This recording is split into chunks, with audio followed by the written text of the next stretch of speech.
Good morning, ladies and gentlemen, and thank you for standing by. Welcome to the Cipher Pharmaceuticals quarterly conference call for the company's Q3 2024 results. At this time, all participants are in a listen-only mode. Following today's presentation, instructions will be given for the question and answer session. If anyone needs assistance at any time during the call, you may press the star followed by the 0 on your touch-button phone. As a reminder, this conference is being recorded today, Friday, November 8th, 2024. On behalf of the speakers that follow, listeners are cautioned that today's presentation and the responses to questions may contain forward-looking statements within the meaning of the safe harbor provisions of the Canadian provincial securities laws. Forward-looking statements involve risks and uncertainties, and undue reliance should not be placed on such statements. Certain material factors or assumptions are implied in making forward-looking statements, and actual results may differ materially from those expressed or implied in such statements. For additional information about factors that could cause results to vary, please refer to the risks identified in the company's annual information form and other filings with Canadian regulatory authorities. Except as required by Canadian securities laws, the company does not undertake to update any forward-looking statements. Such statements speak as only of the date made. And I would like to turn the call over to Mr. Craig Mull, Interim Chief Executive Officer of the company. Please go ahead, sir. Good morning, everyone, and thank you for joining us today. Before I begin, I would like to remind everyone that all figures discussed on today's call are based on U.S. dollars, unless otherwise specified. I will limit my commentary on our Q3 financial results as our Chief Financial Officer, Ryan Mailling, will walk through these results in a few minutes. I'd like to spend my time to provide you an update on our recent acquisition of the Natroba business in the U.S., and highlight our strategy moving forward for the combined business, which represents an exciting phase of growth for Cipher.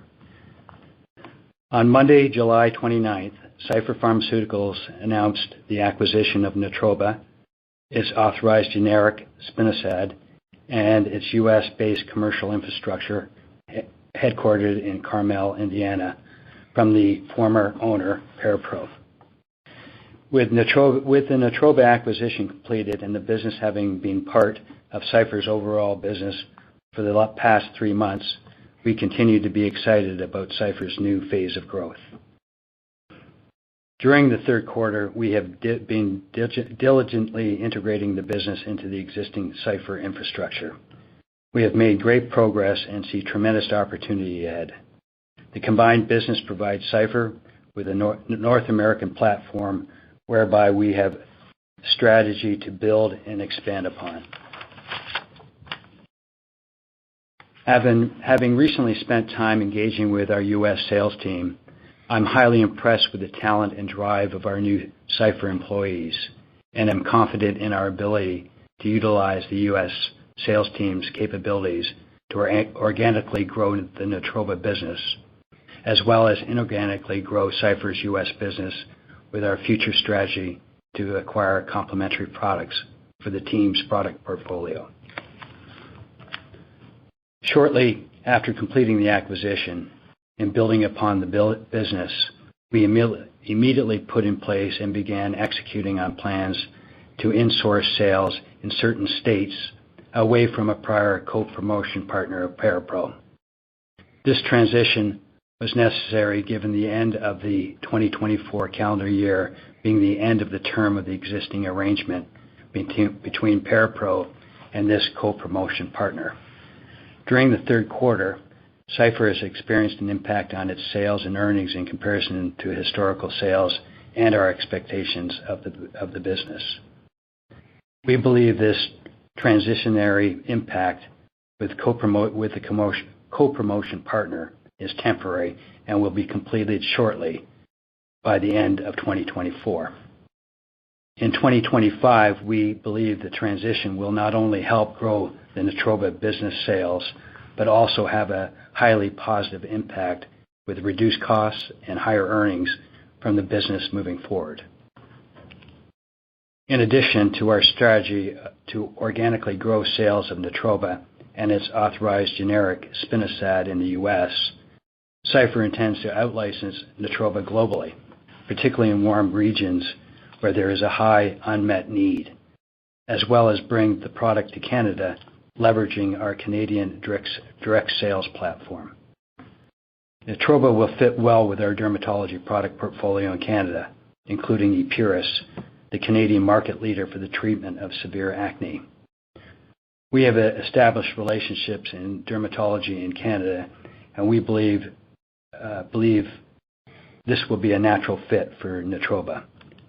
We are currently evaluating our commercial strategy to market Natroba in Canada and will progress to regulatory steps with Health Canada in the first quarter of 2025. Earlier, I briefly touched on the addition of complementary products to the U.S. sales team product portfolio, and I'd like to expand on this portion of our strategy. There are opportunities to cross-pollinate our existing portfolio of products, as well as to in-license new products that fit well into our expertise in dermatology and infectious diseases.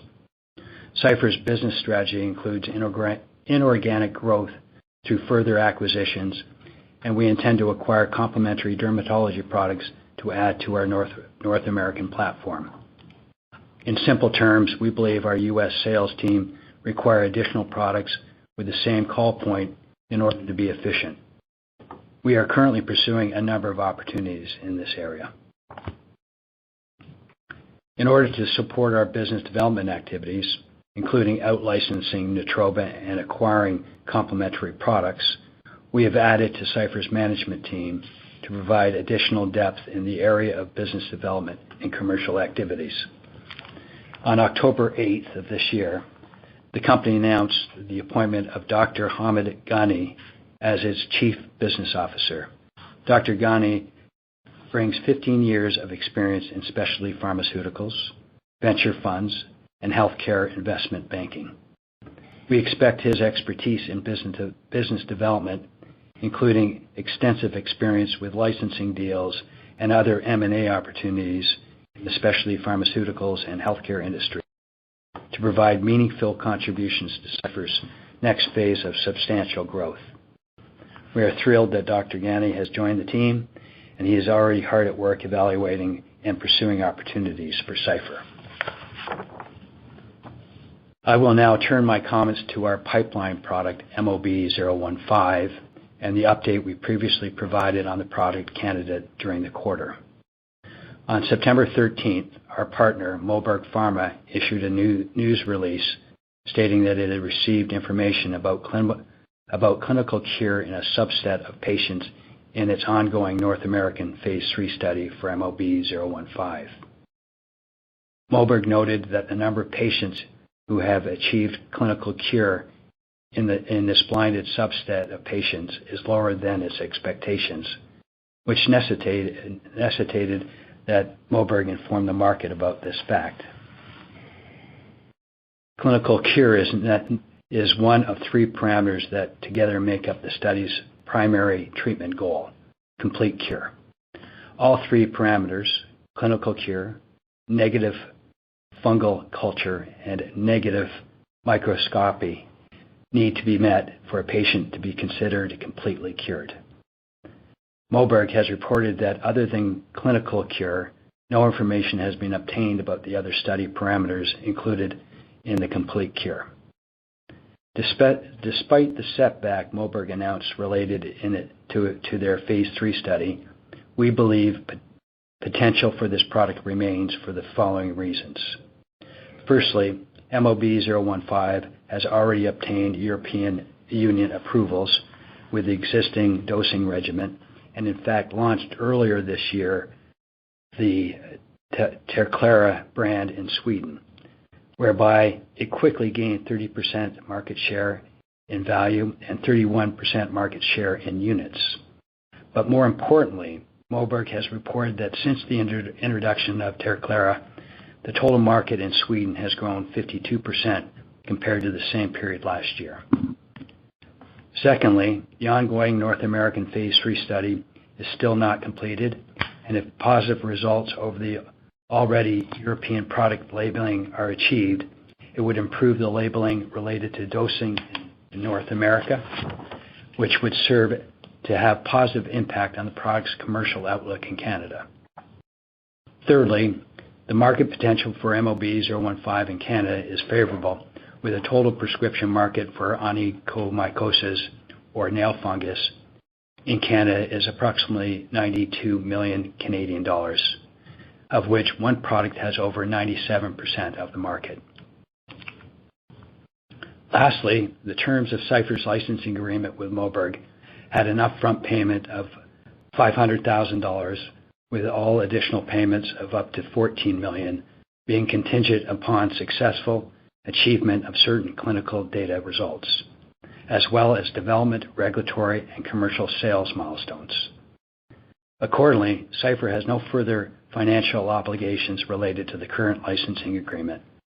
If the applicable development and regulatory milestones outlined in the agreement are not attained, we will continue to collaborate with our partner, Moberg, as full results from the North American Phase 3 study become available.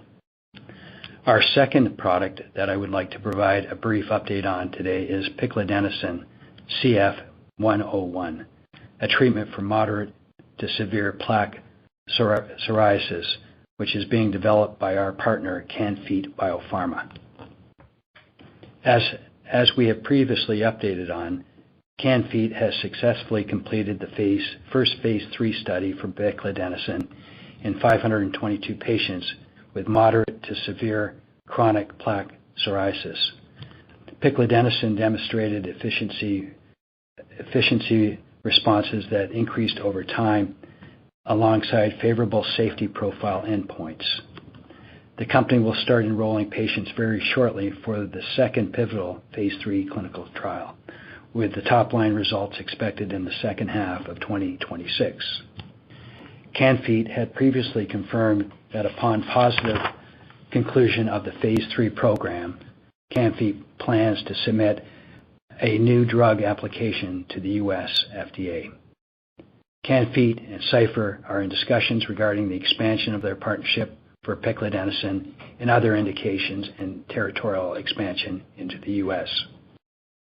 To wrap up my commentary, I will briefly summarize the main items. We are well on our way to integrating the acquired Natroba business into Cipher's existing infrastructure.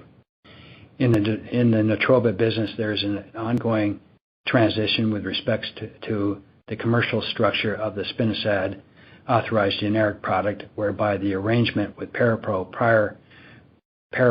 prior co-promotion partner is coming to an end, and Cipher will be insourcing these sales.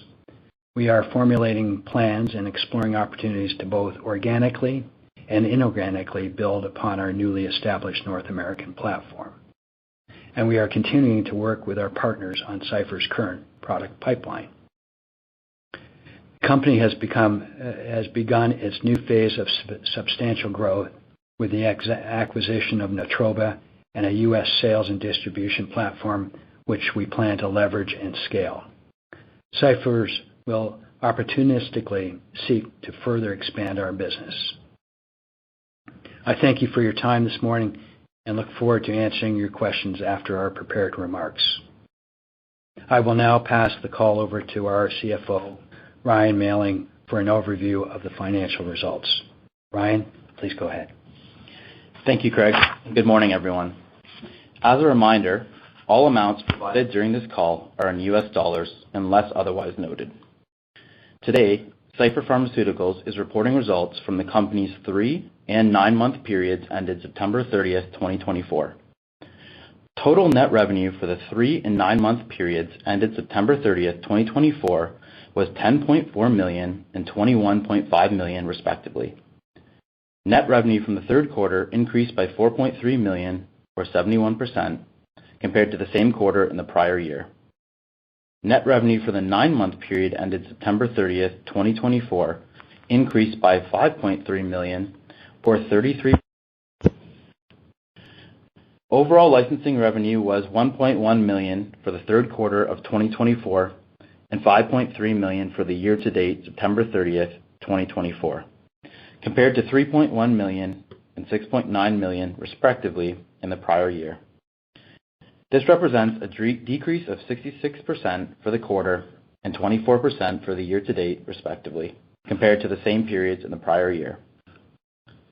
Licensing revenue from Absorica in the U.S.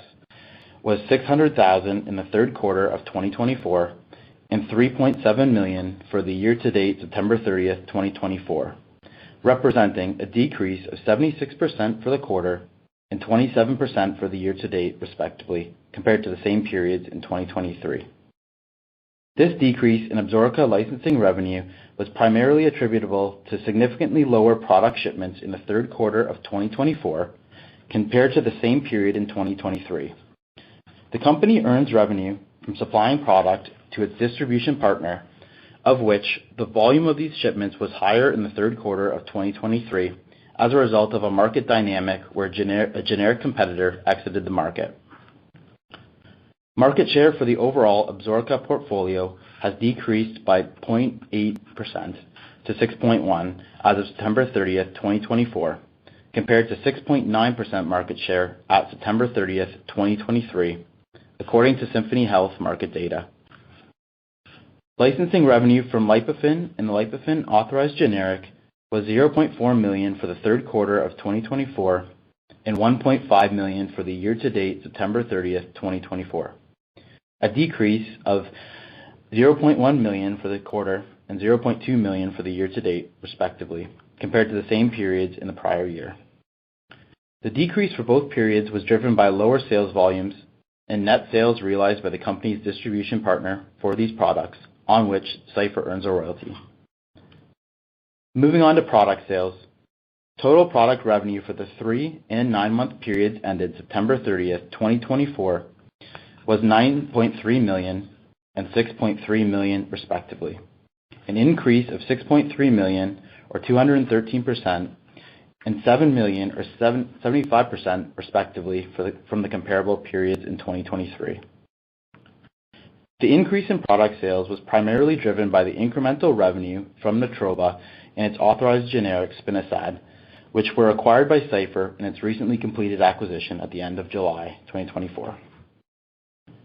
Product revenue from Natroba and its authorized generic Spinosad was $5.5 million for both the quarter and year-to-date September 30th, 2024. Additionally, product revenue for both the quarter and year-to-date September 30th, 2024 included higher Epuris sales when compared to the same periods in the prior year. Product revenue from Epuris was $3.4 million for the third quarter of 2024 and $9.5 million for the year-to-date September 30th, 2024, an increase of $0.9 million, or 32%, and $1.5 million, or 19%, respectively, compared to the same periods in 2023. The increase in revenue from Epuris for both periods was attributable to increased sales volumes. Market share for Epuris has increased by 4.2%, or 50.3% at September 30th, 2024, up from 46.1% market share at September 30th, 2023, according to IQVIA market data, which contribute to an overall increase in sales volumes.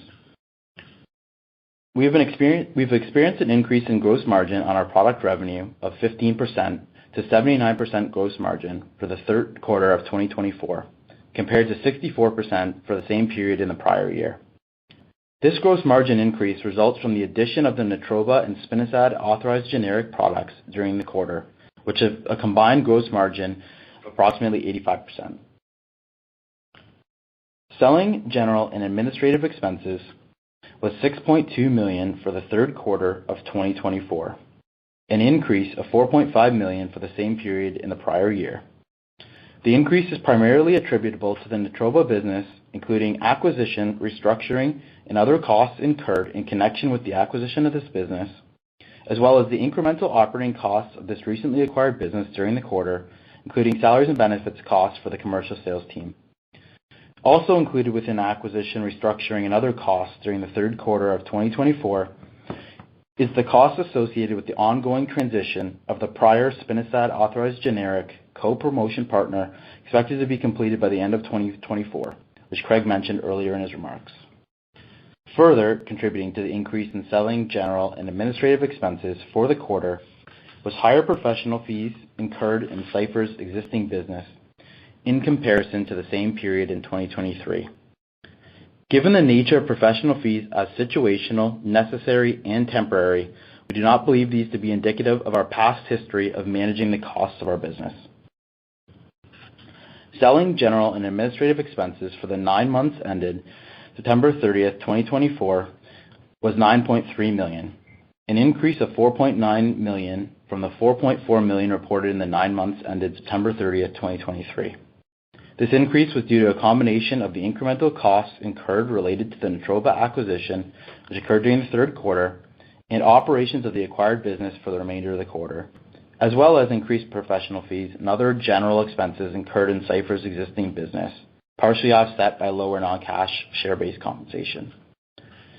Adjusted EBITDA for the 3 and 9 months period ended September 30th, 2024 was $4.1 million and $10.7 million respectively, compared to $3.6 million and $9.9 million respectively for the comparative periods ended September 30th, 2023. Our business ended the quarter with $9.5 million in cash on hand after utilizing $40 million of cash that was on hand during the quarter to partially fund our acquisition of the Natroba business. Additionally, the company drew down $40 million from its new revolving credit facility with National Bank to combine with the $40 million of cash on hand to fund the $80 million cash portion of our Natroba acquisition. National Bank has provided Cipher with a total $65 million revolving credit facility with an additional $25 million conditional accordion feature available. As at September 30th, 2024, $40 million of principal from this revolving credit facility remained outstanding.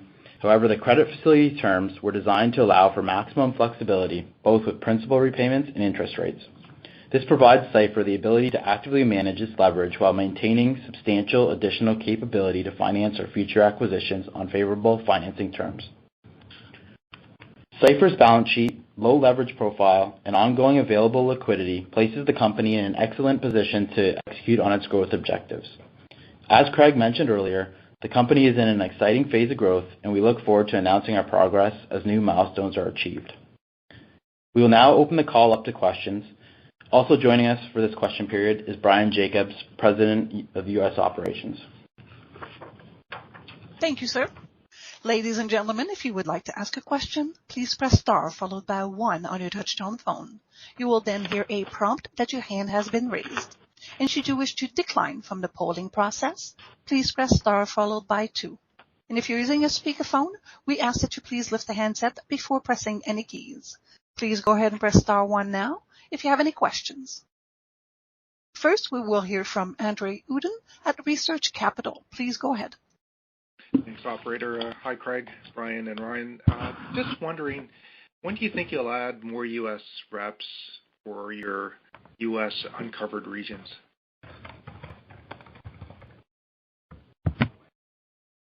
Hey, Andre, how you doing this morning? It's Brian Jacobs here. What are we gonna? So we just talked about how we were in the process of transitioning away from a co-promotion partner that brought on additional sales reps and a district manager. And that was already in place when we acquired the business. We're looking just to kind of maximize the efficiency of that new team, which has kind of grown pretty recently, before we kind of look to expand upon and add more reps. So it's really the footprint that we call it acquired when we acquired the business. And for context, the number of outside sales reps we have is around 30 at the present time. So we're looking for it to really just train, get them efficient, up and running, and that's kind of our near term. Yeah, that's great. And so, based on your comments, it seems fair to say that you've identified some potential products that would fit with Natroba. Is that fair? Yes, that's fair, Andre. It's Craig here. And just in terms of, I know business development's always hard to time, But when do you think you could forge your first out licensing deal for Natroba? Well, last week, Hamid Gandhi attended a conference in Europe. I think it was called Bio Europe, and he's reporting that he's received a fair amount of interest, and we'll be pursuing those leads in the coming months. Okay, that's it. That's great. Thanks. Thank you. Next question will be from Justin Keywood at Stifel. Please go ahead. Good morning. Thanks for taking my call. Some moving parts in the quarter. Should we expect Q4 to show a more normalized situation of how the business looks with Natroba, including net income and the potential use of tax loss credits as far as translating to free cash flow growth? Hey, Justin, it's Brian Jacobs here. Good morning. Let me kind of break that apart into two. So the first on Natroba, we are going to continue to have some transition from that co-promotion partner. Again, that was an item that was kind of in play that we inherited when we inherited the business. So really, we believe our what you're kind of seeing kind of for a run rate in 2024 is going to continue, and it will be until 2025, until the first quarter 2025, until we're kind of fully transitioned off of that. So I think that's the way to think about the Natroba business. And then on the utilization of tax losses, that's kind of unchanged from what we had talked about or disclosed previously. We believe that we've structured the transaction in a tax-efficient manner, and we should be able to utilize tax losses efficiently from the combined business. Thank you. Was there any particular elements in Q3 where those tax losses were not able to be utilized? Nothing in particular. We continue to utilize those losses in the quarter. So yeah, nothing is really is changed from prior quarters. Okay. And then on potential M&A in utilizing that U.S. infrastructure, are you able to update us on the pipeline as far as the amount of potential transactions, the size of deals that you're looking at, and any indication on multiples as well? Thank you. Justin, Craig here. I would say that we've got 2 to 3 serious opportunities that we are currently working on. I'm not sure any of them will come to bear, just given the fact that where we're at in the negotiation, but I'm feeling quite optimistic. In addition to that, we've probably looked at 6 to 8 other opportunities and have arrived at these 3 opportunities that we think would fit well with the current sales force and their call points. I think it's a little early to comment on multiples. It's likely that these arrangements will be licensing deals where it's more of a royalty payment as opposed to a capital requirement on an acquisition. If there is acquisitions, I would say that first of all, they would have to be complementary to Natroba and fit well with our geographic distribution in the U.S.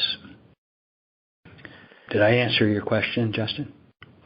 Thank you. Appreciate it. So on the maybe to look at it, these 2 or 3 acquisitions in advanced stages, how much maybe revenue or EBITDA contribution would that combined total be, or any particular asset, just to give a sense of what the potential impact could be? Yeah, we're looking at assets that would be generating over $30 million a year in revenue. I'm yet to get to the EBITDA figure, and that's kind of the part of the modeling that we're doing currently on these deals. Great. And just one more, timing of potential execution on these transactions. Is it more of a 2025 scenario? Oh, yeah, I believe 2025. These deals, as you may have heard, take longer than one expects. Okay, great. Thank you for taking my questions. Thanks. Thank you. As a reminder, ladies and gentlemen, if you would like to ask a question, please press star followed by 1 on your touchtone phone. Next is Doug Lowe at Lead Financial. Please go ahead. Yeah, thanks, operator, and good morning, gents. So nobody's asked an Absorica question yet, so I guess I will. The bottom kind of fell out of your royalties in Q3, and just kind of want to get a sense of what feedback you're getting from Sun Pharma as to how it's projecting Absorica sales to roll out over the next few quarters. Doug, Craig here. Just to reiterate, the Q3 2023 was a particularly good quarter for Absorica, where Sun had ordered a lot of product. I think that they had been short in previous periods, so they were making up. So I think that Q3 2023 was a bit of an outlier.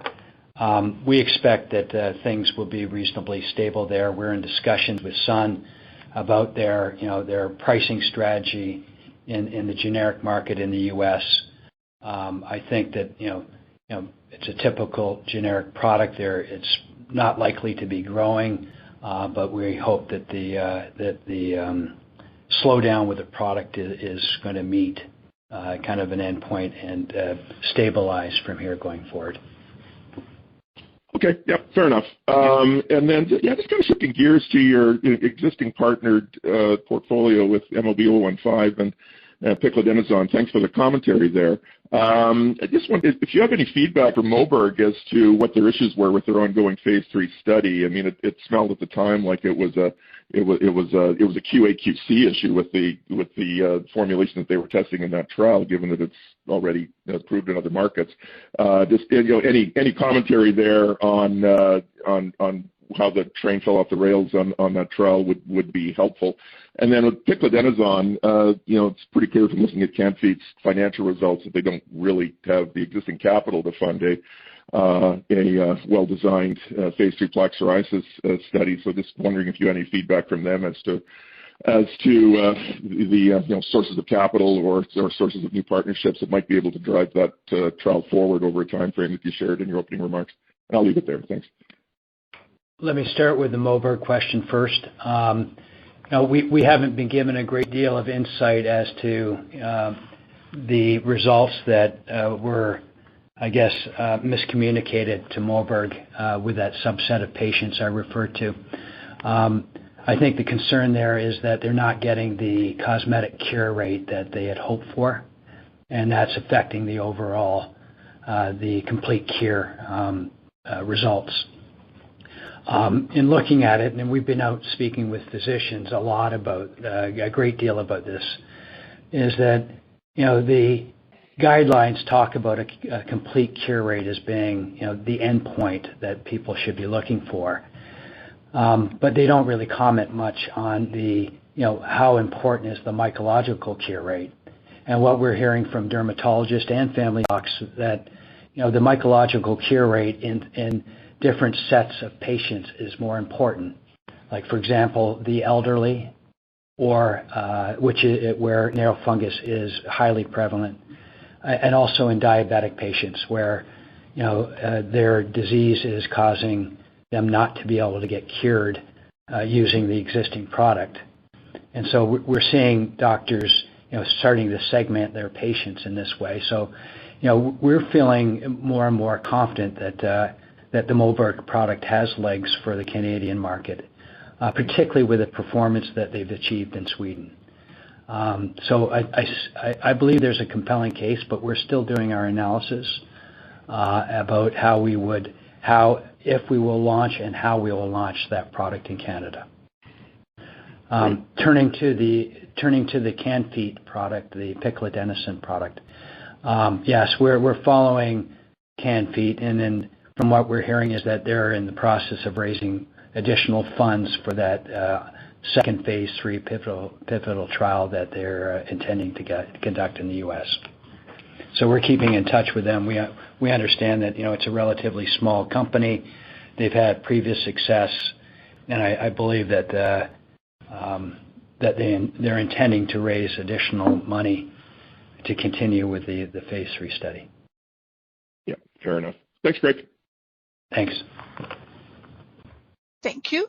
And at this time, I would like to turn the call back over to Mr. Mall.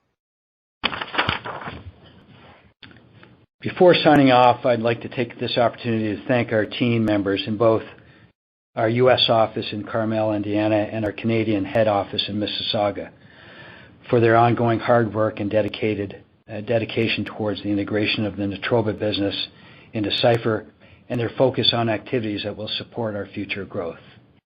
We are now in the early stages of what I see being an exciting journey as we build North America's next newly successful specialty pharma company. Thank you all for joining us today.